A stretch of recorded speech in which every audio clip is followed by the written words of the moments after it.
What's up? Are you coming or not? We are ready to go. This is going to be amazing. You need to make sure you are in the room at the Owning It and Living It experience November 1st through 3rd in Atlanta, Georgia. Don't worry about next year. Come this year. This year, I am giving away a fully renovated house, and I'm telling you right now that I'm not giving away one next year. Not only will you learn from me, you'll learn from so many amazing people in the industry. Henry Washington, Kendra Barnes, Jackie and Preston Perry, Lecrae Moore, Felipe, Ingrid, Sarah. You gotta be in the room though. This is the perfect conference to merge Black and brown culture with real estate knowledge. We are going to be dancing to Joanna and learning all about real estate. You're gonna actually learn some specific strategies that's gonna help you scale to the next level. Go ahead, go to the link below and grab your ticket today.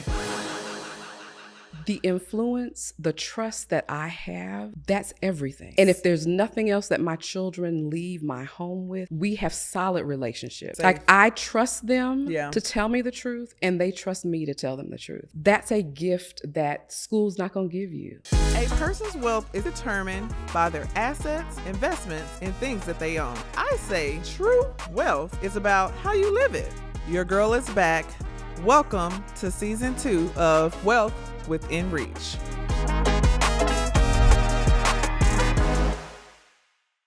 Welcome back to another episode of Wealth Within Reach, and all you homeschool, parenting, curious people out there, I got a good one for you today. But before we do that, if you haven't already liked and subscribed, please do that right now. If you found any value from this episode or previous episodes, I would so appreciate a 5-star review. That helps this podcast to become one of the #1 podcasts in real estate and parenting and life. So please do that. Okay. All right. So let's jump into this conversation. People are so shocked when they hear that I invest in real estate and all that kind of stuff, but I also homeschool my kids. It is very possible, guys. One of the first questions that y'all ask me is, well, what about college? Okay. We're going to address that today. Okay. I'm very happy to have here Leslie Bray. Not only is she a mom of 3 that has been able to homeschool kids like to and through college, but also she really focuses on helping moms like you to be able to create an intentional life that works for you and not the other way around. So Leslie, thank you so much for being here. Thank you so much for having me, Erica. I'm excited to have this conversation with you. Okay, so this is such an important conversation. Mm-hmm. I recently learned that African Americans are the fastest growing group of homeschoolers in the United States. And, you know, I believe we're homeschooling or we're considering homeschooling for lots of different ways. You know, there may be someone here who's like, I'm homeschool curious. I'm just not sure, you know, if it's possible, or there are people here kind of like I was who they're like, I could never homeschool until my kids started getting bullied in school and I had to figure out other options, you know? So I'm curious to know what led you down this journey of homeschooling. Oh, wow. Oh my goodness. Okay. That's a long story, so I'm going to make it short. Yes. The essence is I'm a former classroom teacher. So I saw it. I was on the front lines, APS, seeing how things were. It wasn't until I had my own child. And when I saw her, I was like, there's no way. Because I watched other teachers make it work. And it was going against what they felt. You know, they're missing their child. They're listening to their child crying somewhere else. And so because of the foundation I had, just my mother staying home with me and my brothers growing up, I knew I wanted to start there. Yeah. But once I had her, I was like, we're not putting her in school. And so that's when I started looking for other options. I had family that was already homeschooling, went and talked and sat with them and saw they're just living their lives. Yeah. So I can figure this out. My husband and I are both educators. So the fear of curriculum wasn't there, which I know that's different for a lot of people starting out. They're scared about the academics. So what I could say for someone who's looking is simply look at the lifestyle you want to have first, as opposed to chasing academics, because your children are going to learn. Yes. We are just life learners, right? And so your children are going to learn, you're going to figure it out. You can find a community, others that help you. So that doesn't have to be a barrier right away. Yes. No, that's so good. You jump right into it. I'm like, girl, I'm already speaking your language. Okay. But I'm gonna back up just a little bit. We're gonna come back to it, y'all. We're gonna come back to it. She's like, what do you mean I'm already living? We're gonna come back to that. When you were in the classroom and you got pregnant and you had to make this decision, what were you seeing that made you feel like, oh no, I am not, allowing my daughter to experience this environment? I think it was about the influence. I believe there are good teachers in the school system. Yes. I was one of them, and I taught with them. And so it wasn't really about the teacher so much as who you're in the classroom with, and seeing how, as much as you want to have that influence appear at that time, is going to take priority. For 8 hours a day, sitting in a classroom that you're not sure what's happening, and the teacher may be doing the best he or she can do, and your child's being influenced by those next to them. And so those were things I saw, and hearing other parents who were further down the road just saying, like you were saying, my children are getting bullied, they're doing this, they're doing that, they're being exposed to this, negative behavior. I didn't even want to set my child up for that. Yeah. And I think that that's really awesome that you had the foresight really early on, because you were in the school system to see, how things ran. It's so interesting because first got into homeschooling, I was just trying to consume so much information. I was learning. And like you said, I was asking questions with other people who were doing it, similar to what I've done in real estate.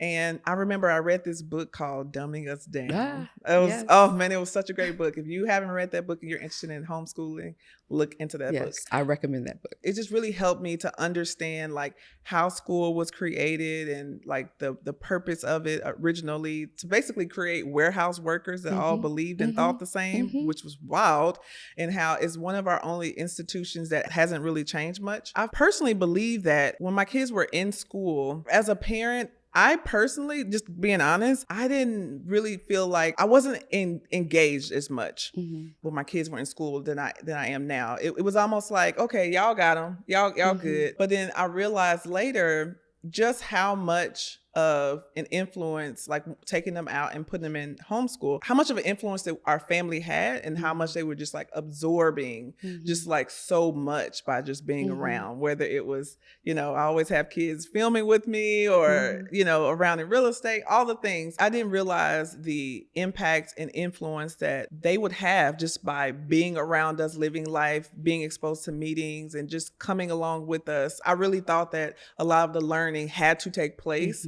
in this, like in front of a computer or in front of a book. And homeschool, the way we have homeschool, has kind of taught me that there's other ways to influence the kids. Absolutely. And see, just what you said made me think about the traditional way we've done education makes it seem like there is an expert and it's not the parent.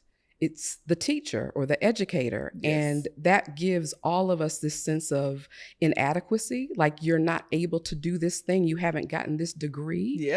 And so I think part of disrupting the system that has been in place for over 100 years now is for us as adults to see our agency and that we made the decision to have a family. We can take the responsibility of all the things that our children need, including education. And so I think it's a beautiful thing for families, especially entrepreneurs. Your life is already disrupting the norm. Why would you try to fit back into a system that's not designed for that? And so being able to invite your children in on the learning, like I consider myself a life learner. And I've always told my children, we're life learners. It's easy to shorthand to say homeschool or unschool because it checks boxes for other people. I don't have to answer a whole lot of questions, but it really looks organic. It's what our family needs moment to moment, day to day, I love that. Year to year. And that changes because we change. Oh my gosh. You touched on so many really good things. Are you tired of wasting so much time pulling data, reviewing comps, and trying to put together the financing to do your next deal? Guess what? You don't have to do all that. Backflip helps you to analyze properties instantly, helps you to pull high quality comps. You can actually apply for loans directly through the app while while also choosing your best investment strategy. All you have to do is download the free Backflip app now and go on your way to make smarter, faster, and more profitable decisions today. That is often like a complaint that I hear. People who are curious is, I'm not qualified, or they ask me, were you a former teacher, or what curriculum do you use? Yeah, so people are really nervous and feeling like they are not qualified to teach because the system has done a really good job of, like, you have that one teacher in front of the classroom, and you have, the classroom just sitting down listening to that one expert, right? And so they're nervous about the curriculum, they're nervous about all the things, but what parents need to realize is that you know your children more than anyone else. Absolutely. You are capable to support your child more than anyone else. And that's powerful. Absolutely. That is so much more powerful than just a curriculum or, whatever the other situation is. So that's really important. I think there's something that is unsettling for a lot of parents is they may not have been as attentive to their children to know. Yeah. Because we've relied on school so much, whether it's daycare, we relied on other people to know our children. Yeah. And this is a reclaiming of, no, this is your baby. Yes. You should have a community, a village, a tribe, support around you. Yeah. But it's your responsibility to know your kids. Yes, yes. And it is reclaiming. It very much is. Like I tell people, school has only been around in the way we know for 100 years. What do you think they did before that? They lived with their families and learned.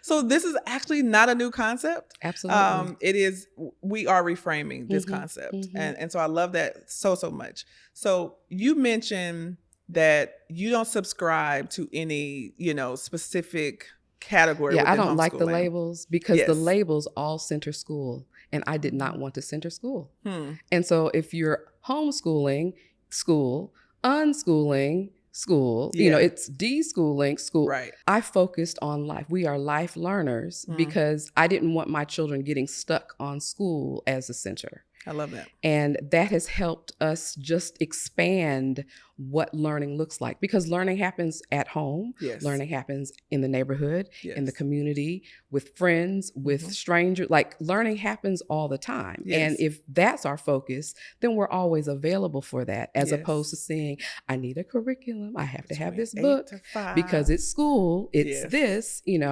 And so decentering that in my home helped my children. For years, they didn't know about a lot of things in the same way other people did. And when they did, it was kind of odd. Like, wait, there's a classroom full of all 7-year-olds?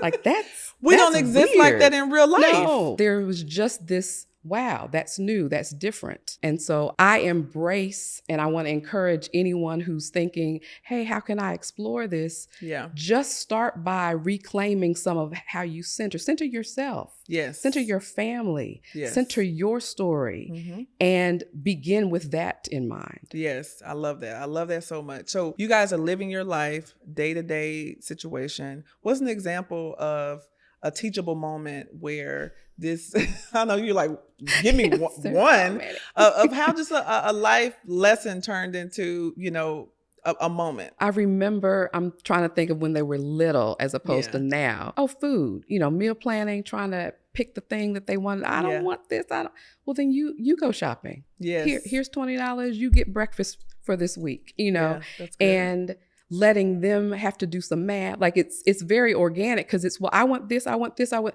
do you have enough money? You only have $20 and it's for the week. And so them being thoughtful about, well, we can buy this and we can get this, and doing those skills for themselves. It gave them appreciation for, oh, wait, $20 isn't so much. Yes. And then 2, I need to be thoughtful. I'm going to eat all my food because I had to buy it. Like, there's a lot of ownership that came from that. It was also an exciting responsibility to go in the grocery store and I get to choose, and mommy's not going to say no, because there's all that happens. And then them interacting with the cashier, where you have to pay now. You have to speak up. You have to say if you have a question, you have to ask it. Yeah. And I'm there coaching. So you're not left to the wolves, so to speak. Yeah. But that's an everyday learning experience that gets them right in the mix of things. I love that. And they learned math by being able to like break down their budget. Depending on what they decided to buy, they could have learned a bit of science if they had to have certain the food ingredients. Pyramid, the whole what do we need in a good healthy diet? Because it can't be junk food. Like there's a list of things. There were boundaries around. You can't just buy anything because everything's not good for our bodies. Yes. So all those lessons in there. That's so good. So good. I have a baker in my family. And so we began learning a lot of our science through baking, through having to figure out, and math, having to figure out fractions. And, we do different experiments. Okay, if we try this, like, science is all about testing, right? Absolutely. And so we're able to try out all those different things, and it turns into a lesson. Especially a big part of the conversation about homeschooling is about socialization. Oh, yes. And I personally think, I know my generation is from like, back in the day, homeschoolers used to homeschool for weird reasons. And so people thought that those kids were weird, which I don't even like the term weird because, because I don't subscribe to what everyone else subscribes to is weird. If that's the case, I want to be weird, right? But here nor there. We just thought like it was awkward. They're really surprised that when they meet my kids, how well-spoken they are. They look at you in the face. They can actually talk to you and ask you questions and have conversations. And they're so surprised. And I'm like, it's homeschool because they're not limited, like you mentioned, to just being around people their age. In society, I don't know how old you are. I don't know how old he is, but we're still interacting together. And so I just think that's so valuable. I got a question. So one of the first questions my mom asked me when we first started homeschooling is, how are they going to keep up? How do you answer that question when someone asks you, keep up? Yeah, I usually ask them, what do you mean? What do you mean keep up with what? Keep up with what? What are we keeping up with? We're keeping up with the other kids. Each child is individual. This is where just being able to give them the freedom to move at their own pace. Yeah. There's not some mark you got to reach by a certain time. It has actually let me get off the hook of the stress of, have I taught them enough? Oh my goodness. Are they going to are they managing? Do they know what they need to know today? Yeah. One thing I know from my experience is my children got everything they needed.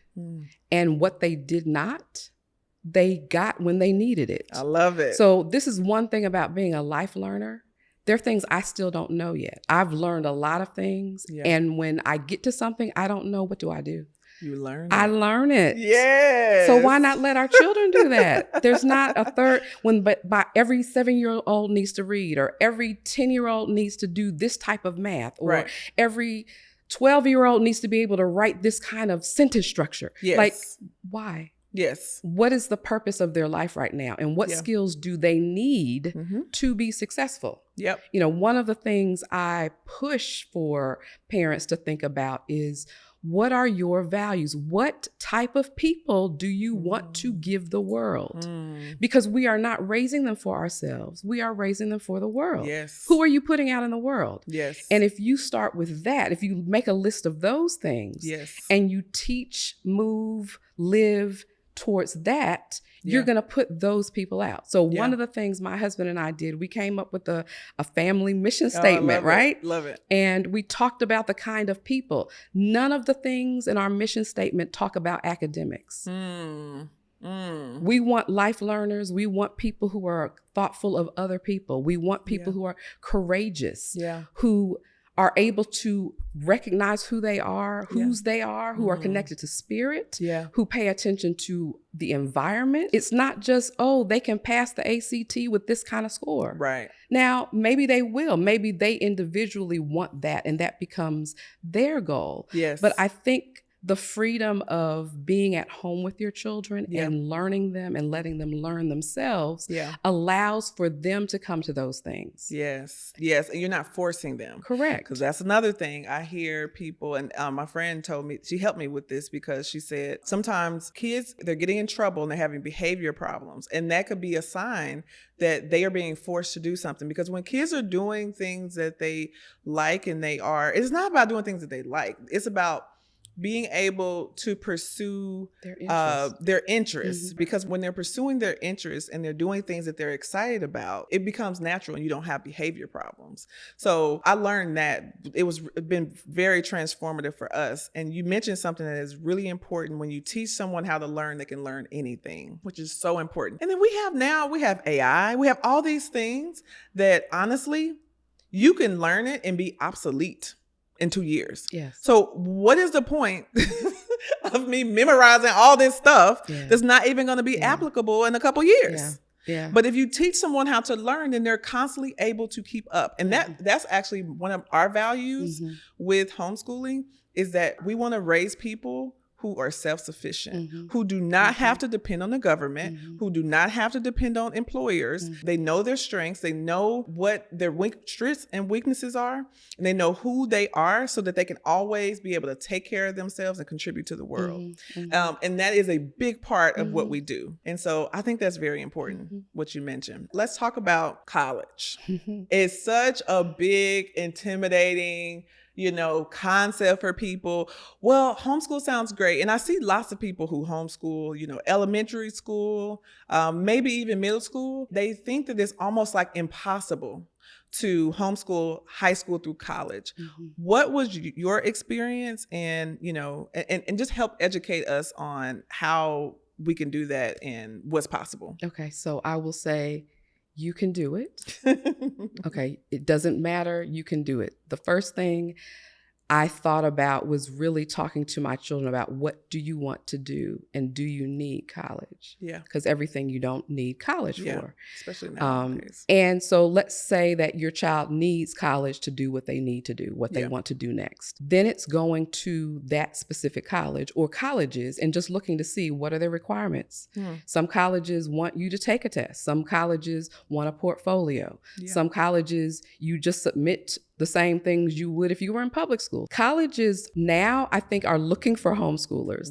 Why? Because our children come ready to learn. Yeah. I think that's a difference. My eldest, who did dual enrollment 2 years before she transitioned to college. Enrollment? Dual enrollment is taking college classes during the high school years for credit for high school and college credit. She was floored. Her first class, she was with a mixed range of people who were probably my age and younger. And her first reaction was just like, "Mommy, nobody's not here to learn. They're talking over the teacher. I'm trying to listen." So she was there for learning, and everybody else, after 12 years plus of learning, you're kind of burnt out on a classroom. So I think colleges, are looking for homeschoolers. They're looking for other ways of learning. So it's not just the traditional way. And then it's about helping them document what you've been doing. That's something I have helped do with my own family, several other families within the community I'm in, helping them come up with a transcript and say, "Honey, that's not as hard as we think it." Like, there's all this fear around schooling and education that it's a piece of paper that you can figure this out. You know how to add and subtract. You can make a transcript. They have programs you can actually go online and they can. And they tell you, the college tells you what they want to see. And so even before your child gets to a high school level, you can be looking to say, oh, they need to have 4 Englishes. They need to have 4 maths. They have to have 3 sciences. They have to have 3 social studies. So there are ways for you to start documenting those classes so that your child actually has what they need to have to enter. And so demystifying that, it is not that hard. If that's what your children need, pursue that. Start documenting those things now so that you don't feel the pressure of, I have 6 months, I got to get this together. Where if you're doing it year by year and just collecting your data, you have it. And what I love too, that's important that you said, is homeschool kids, they get the opportunity to find out what they're actually good at. I remember graduating high school and now I got to choose a major. And I'm like, I don't even know what I'm good at. I have been told what to learn for 12 years. You mean I have to spend, potentially get loans or spend all this money to decide on a major within one weekend? Wait. But I love that homeschoolers get to try all these different things and then they can press in on what they are really excited about. And let me interject. There are, I have children who don't know. And so this pressure to, I don't know yet. Yeah. It's okay. It is okay. You don't have to go right to college. You can take a gap year. You can take some gap years and work. You can get some hands-on training to, again, see if you need to buy a college degree. Yes. Because you may not need to buy one. Yes, absolutely. And it's so important, especially now, the value of a college degree has actually decreased quite a bit. And now there's so many different certification programs. And if you're excited about entrepreneurship, let's start a business together. Let's learn how to do that together. There's so many different ways that you can actually pursue your career that don't involve college. What I do like about college, because I don't feel like I learned much at all in college, like for real. What I do like about myself going to college is that it provided like this adolescent time between my mama house and real life. So if there's some type of environment, it was expensive. I probably could have created a few other ways. My question would be, how could we create that for our children that doesn't cost such a steep price? Yes. Because I think that's a needed time. Yes. Young people exploring, getting to know lots of people from lots of different places, because usually that's what happens at a college campus. You're meeting people from all over. You're learning lots of new things. Where could we create that? How could we create that same vibe, that same you're away from parents, but you have the safety net of parents without that price tag? And I think as a life learner, as a homeschooler, as an unschooler, I think we should start considering that because there'd be so many people who, what does dorm life look like without a dorm? You know? Yes. That's good. You're in real estate too. Like, what could that look like? What kind of community building could young people do for themselves? That's really good. I like that too. I love that too. One of the things that we're doing in our house, so because I have a son who he's really passionate about food, he loves serving people, and he's really good at it. Like he is legit great at it. He's going to get ready to be able to go to our friend's restaurant and stay there for a week. Basically have opportunity to leverage our community and take advantage of internships and just learn and grow. And I love that homeschooling allows us the ability to do that. Like, for example, we love to travel, but I hate traveling in the summertime. Because it's way more expensive. And everybody's there. People. One of the best parts about homeschooling is traveling when y'all all in school. Absolutely. Off season.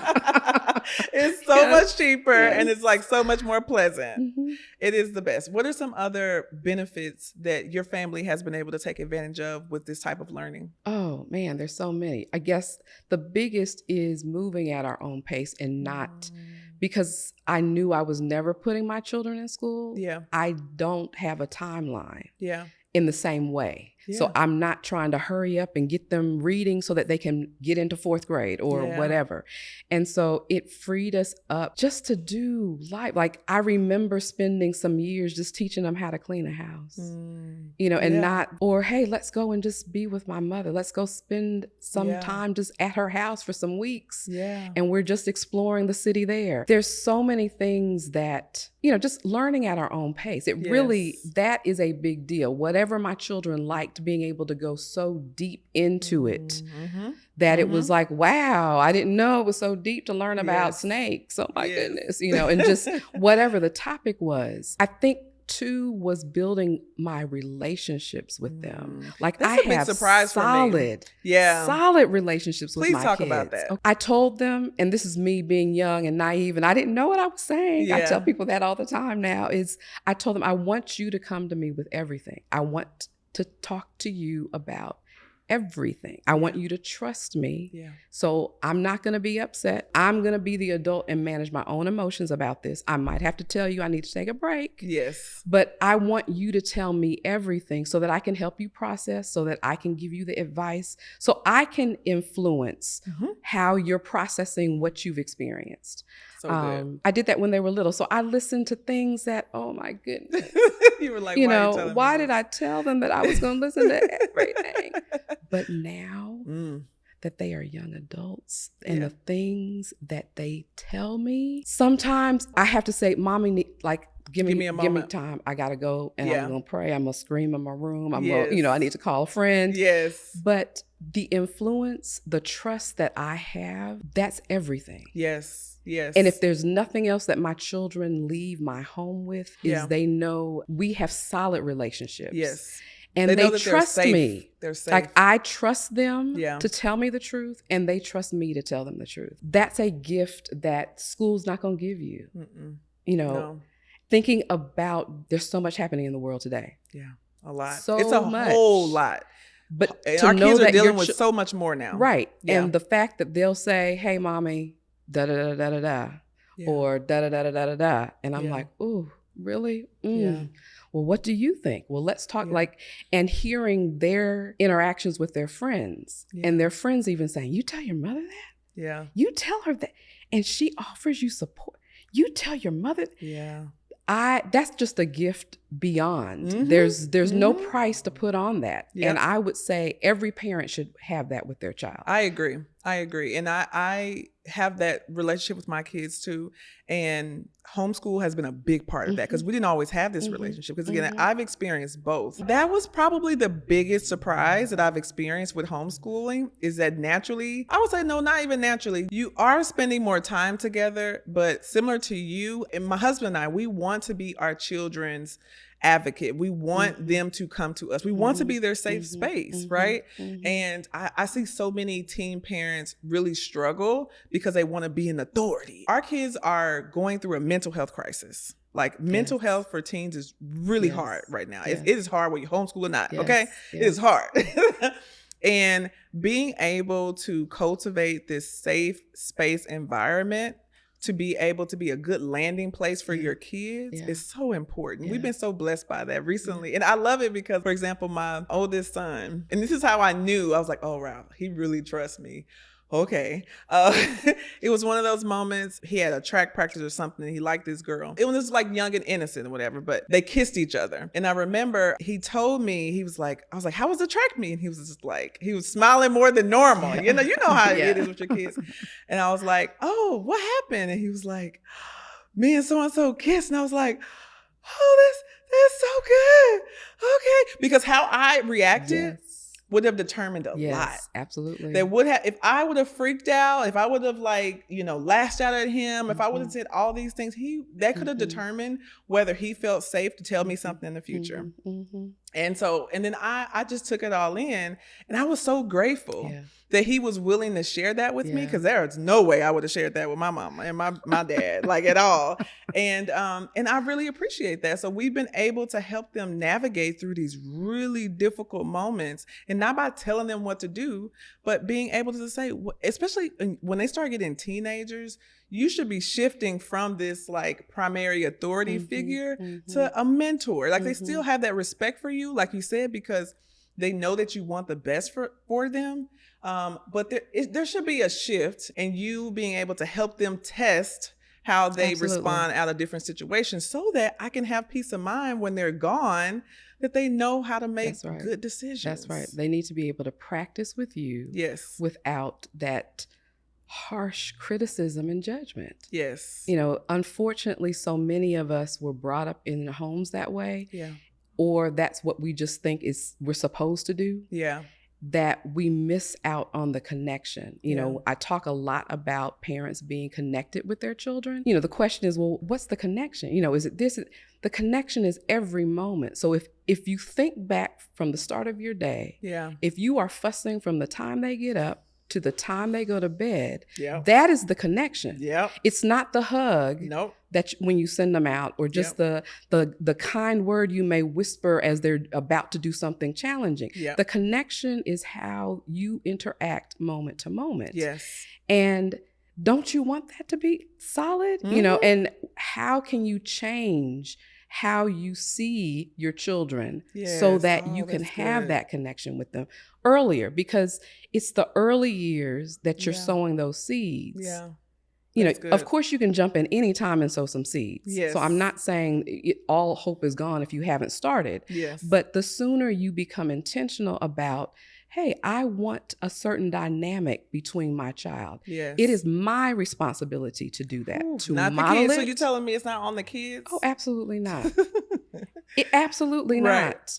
It's your responsibility. Yeah. And you can't do it alone. So this is another big piece of what I tell people, which is part of my life, is community. Yeah. You cannot do this alone. You weren't meant to. Right. And you cannot do it alone. Yeah. Whether you have a partner, whether it's extended family, Yes. whether it's neighbors, Yes. whether it's church, like wherever you're finding your community, you need to surround yourself with people who have your back first. Yes. And then your families. Yes. Right? That's so good. And what's so interesting is that within this community, the Owning and Living community, we happen to also have a lot of homeschoolers, which again is not uncommon in entrepreneurship. We have a lot of homeschoolers in our community. And so being able to connect with other like-minded people, again, that is the DNA of how to be able to thrive. I love that so much. Okay, so I just want to hear, because I know people are wondering, okay, she was able to homeschool her kids all the way through. So talk to me now. Do you have kids still in college? Or are they out? Like, what are they doing? And when they got to college, did they encounter any challenges? Bring me to the present with them now. So absolutely. Challenges are everywhere all the time, because that's part of life learning. It is part of life. And we are meeting those challenges. Yes. My eldest is still figuring out what she wants to do. This is still a learning experience, which I love it. Yes. I'm excited to see when she comes, Mommy, I think I want to, that's awesome. Try it. Let's do that. Yes. You know, my second daughter, both of them took gap years. So just to work to figure out what they like, what they don't like, I think that's highly informative. Making their own money, making their own decision, all that stuff helps figure out what you want to do. My second is figuring out, she's entering college just in the next few weeks. Nice. So we'll see how this comes for her. I love that. She is looking to do something in the medical field, so that requires a college degree. And so that's what she's going in. I love it. So she was able to figure out what school needed and take the test to pass, practice to take the test so that she could pass. And it's not a pass, it's a score. Oh, so you just need a score. They need to know where you're starting to where to place you. Just shifting how we even talk about those things with our kids can alleviate some of the anxiety that we share around that. So they need to know what classes you need to be in. So they're going to give you a placement test. Great. I wasn't a big testing person growing up. I'm not either. Their first testing was for college. Yes. And so now my son, he's going to start his senior year, quote unquote, senior year in high school. I forget sometimes, like, what grade you in again? Yeah. And people think like, what is this woman? I'm like, we don't do grades, but I've learned how to translate. He's had a good work experience over the summer. He's made some connections. He's an artist type person. And so just figuring out, where do you want to show up? And there's also no timeline. So there's not you got to hurry up and figure it out. Right. There's freedom. There's freedom. There's also, we have enough people in our community that talk to him, that will pull them aside and ask them questions and get them thinking about things. So again, I didn't do this by myself. I've been supported so deeply and richly. That's all I would say. Be supported. Don't be afraid to ask that person you think. We know what homeschoolers look like. You know what they look like, and you don't want to be like, you mind if I ask you a question? Don't be afraid to ask a question, because that person is probably open to talking to you. Absolutely. They might even be looking for the other homeschooler, you know? Yes. And what I love about what you said, that is in reality, most of us don't do the same thing our whole lives anymore. Oh, absolutely not. You know, I've done like 3 or 4 different careers, and I probably would do a few more. And that's okay, right? So again, the biggest thing that homeschooling has taught me is to really think about why I believe what I believe. It's really challenged. Okay, so do I believe this because I actually do believe it's true? Or is it just like a societal thing that I've like kind of like went along with? So yeah, when you just think about, okay, you got a major in this, you have to do this. It's like, well, why? Yeah, why? Ask that question over and over. Why? Yeah. And align your life with your values. I can't say that enough. And question what you value. You may think you value certain things. One of the exercises I do with people I coach, I give them a whole list of values. They circle all the ones that are yours, and they go through, and then I have them now talk about it. You know, do you actually value this? Where does it show up in your life? What practices do you have that And most people find that their list of values is like this platitude of what they think somebody else wants of them, what society would think is great and wonderful, and not really what they believe. And so getting down to what you believe is actually what you need to do the next thing. Exactly. That's good. That's really, that's so good. I love that so much. Okay, so if someone is here, their kids currently go to school, they're interested in homeschooling, but they just aren't able to do it right now. What are some ways that they can still be able to take on and influence their children more and really be able to use some of the same principles that we do in homeschooling with their kids that are in public school? So I would say first, if they're partnered, if they have a spouse, having the conversation with that person first. Yeah. Sharing your ideas and thoughts and getting on the same page or as close to the same page as possible. Yeah. Just so you all are a team with your children. And then the next thing would be talking to your children. Finding out what they like about school, what they're learning, what they're enjoying, what would they like to be doing if they didn't have to go to school, and listening to that and letting that inform. There are some children who do well in school. There's some that do. Yes. Lots of children don't. So figuring out which children you have. Yes. And supporting your child. Sometimes if you listen to what children are enjoying about school, it might be the sports team, the things that are happening, the clubs after school. It might be the recess that they don't get anymore, but it might be those little in-between moments where they get to see their friends. And you might be able to take that information and figure out, we can do this here, we can do this here, there are ways that you can figure out the things that they value. Yeah. And create that in your home. Yes. And there are so many resources out there now, like post-COVID. Oh my gosh. There are so many resources and ways out there that you can homeschool. You don't have to do it by yourself. So whether you still work, whether you're a single parent, there's just so many resources out there that can support you. We have co-ops. We've done so many different things over the years. Even I know in Georgia, your kid can actually participate in sports activities and also homeschool. And so we take advantage of that every year. And so there's just so many options out there that I think is important. And you learn those options once you get in community. Once you get in the room. That's the theme, y'all, for this season is getting in the room, right? Because you really get to be able to demystify a lot of these big, things. So, okay. So last thing, someone here is interested in becoming a homeschooler. What are some of resources, whether there's books or podcasts, what are some resources that you recommend that they tap into to get started? Oh, wow. There's so many. So there are Facebook groups that have, if you go to your area, there's probably a Facebook group for your specific area. I know there's several for the Atlanta metropolitan area where people are looking on a daily basis for people in their area. So they may say, I'm down in Decatur or I'm in Conyers. They'll put their location. They'll even say their family's age ranges. So that matches up with mine. We're going to meet at the park. That's one way to meet people in person. I've recommended lots of different books. There's so many books. Dumbing Us Down is a good one. That's a good book too if you're coming from the school. If you are don't have children yet and you're thinking, which I think that's the best time to start thinking, then you can start reading books. I recommend Akilah S. Richards, her podcast, Fair the Free Child, just as a way of exploring and unraveling from the system. Yes. And so if that's something you're like, wait, she also has a book as well. I'm thinking about just other community groups Kid Cultivators Homeschooling Community. You know, we are a community. We've been around for 18 plus years. Wow. We offer workshops for people starting out. They are free. That's our give back to the community. Love that. We're just finishing up a series now. We're going to do some online. There are lots of ways to tap in. I would say ask at libraries. I was going to say. Make a library your best friend. Homeschoolers, you want to find other homeschoolers? Go to your library. To the library. And they have meetups. They have so many things. Let me tell you, we're in the library every week. The library is where it goes down for homeschoolers. Absolutely. Yeah. And then the art centers. So performing art centers. Any place that there are classes happening that are off schedule, They're going to be homeschoolers there. Yes, absolutely. I love that so much. This has been so great.